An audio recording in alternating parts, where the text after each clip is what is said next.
Hi kids, welcome to KWAM. We're sorry we can't be with you in person again. It's been a really hard week, everybody knows that. We are all trying to make the best of it. Pastor Casey and I are here just enjoying a little bit of hot chocolate and some wonderful homemade cookies that she and Molly made. So we're going to do the best that we can to enjoy this time. And of course, it's time to enjoy a skit.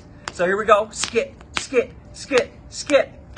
So Pastor Casey, I know it's been a hard week for these kids. I know. But you know, the more I think about it, these kids are lucky. What? Yeah, they're lucky. They have to stay at home with their Netflix and their iPads. I mean, give me a break.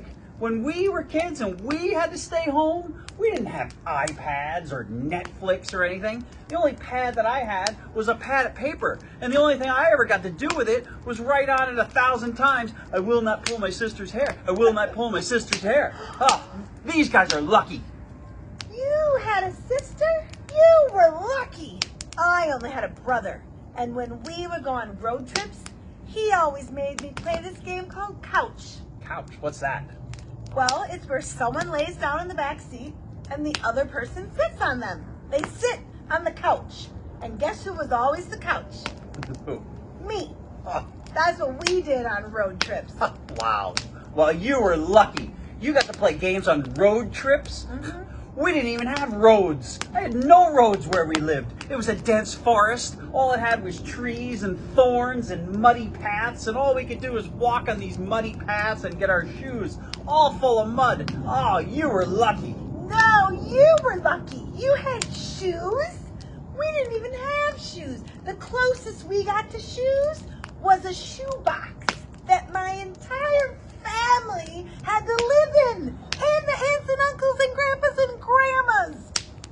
Wow. A shoebox? Yes. You were lucky. What? You had a shoebox to live in? I had 20 relatives, and we didn't live in a shoebox. The only thing we had to live in was a pin. That's right, the head of a pin. That's the only thing we had. You were lucky. You had a pin? Oh, wow. You were lucky? No. You know what? You know who's lucky? Kids, we do have to say, we know this is a hard time, but you are very lucky. Because you have KWAM leaders who love you, and other friends who love to see you every week. You do, and you have Hope Church that loves you so much. And most of all, the big thing you need to remember is God loves you. No matter what. God loves you. No matter what. Happy, sad, or in a rut, God loves you no matter what. Hang in there. And we love you guys. Have a great week.